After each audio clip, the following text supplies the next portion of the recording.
Donald Trump had his trips to Dayton and El Paso over the past couple of days, and they have generated some controversy because although at times he said the sorts of things that you'd want a president to say to the victims of terror attacks, he also made the entire thing about himself. He attacked politicians nationally and the politicians of the areas he was traveling to.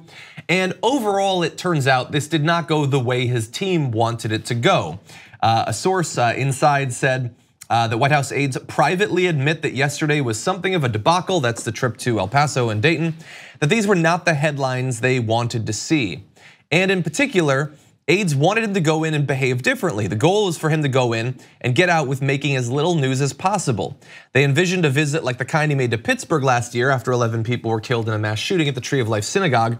He was, quote, much more able to sort of stay calm there, which is just the highest praise. What a high bar. To sort of be able to stay calm. He almost did something. He almost. And the nearness to something is what was most impressive. Exactly. He never did anything. And remember that shooting was also, like the El Paso shooting, inspired by somebody who believed conspiracy theories about Mexicans coming into America. The invasion rhetoric, caravans, and all that. Yes, that's what's so difficult about this. I mean, there's only so successful he could be. At quelling people's discomfort, fear, pain, and anguish, because he is the one cited essentially by the killer as inspiration for the action.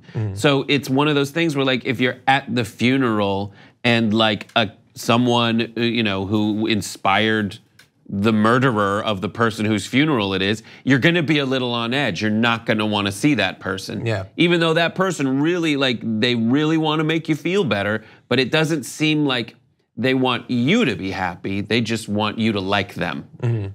Yeah, which is not the same thing. Although he really just, it sounds hyperbolic, but I really just think that he has a severely constrained ability to feel empathy. Like, I just don't think I believe that. I believe that. It's utter narcissism. Yeah. It's one of those things where he can't fully understand why anyone's feeling pain. Or what would make a person feel better. But he looks for the positive reinforcement of them being positive toward him. It's just like, here's the thing. Like, in a hospital visit, there's two kinds of people. There's the kind of person who comes and makes you feel better. And that's what you want in a president. You want a president to show up and make you feel secure, calm, optimistic, like everything's gonna be all right.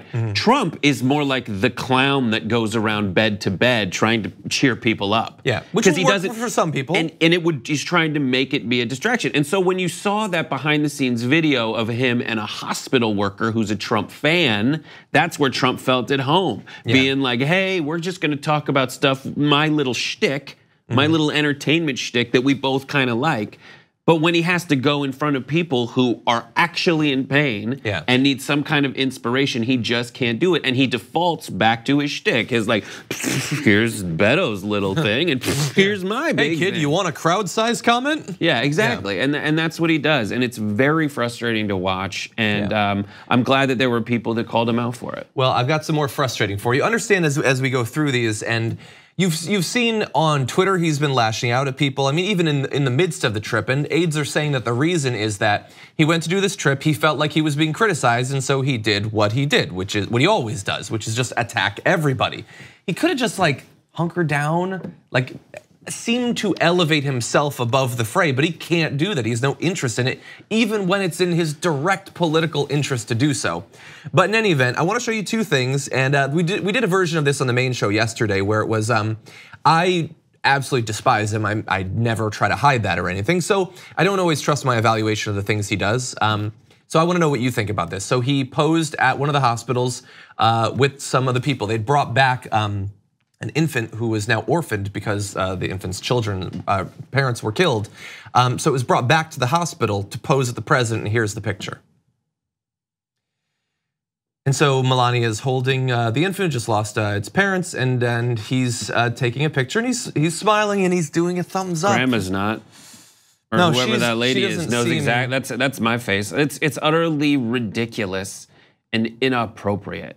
Yeah, it should be a moment of solemnity because his reaction of being happy and giving that thumbs up, as you're seeing, is just, it's always going to be in that photo.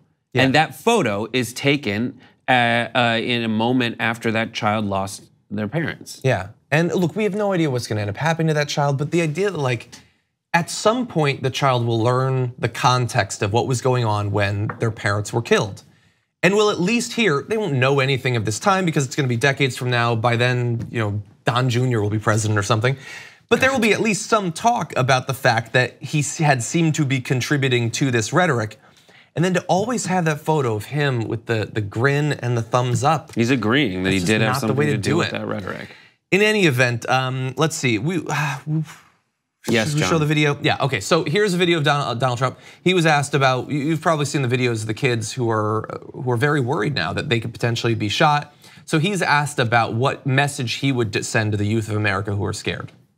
My message to young children going back to school is go and really study hard, and someday you'll grow up and maybe be president of the United States or do something else that's fantastic.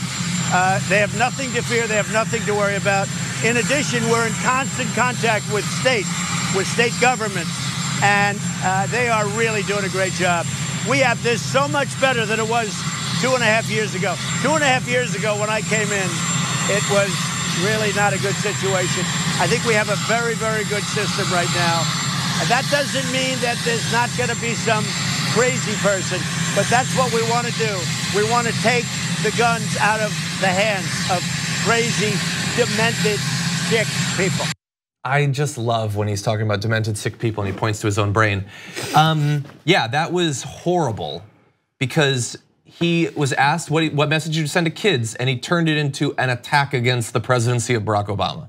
Yeah. Saying that things were much worse back then.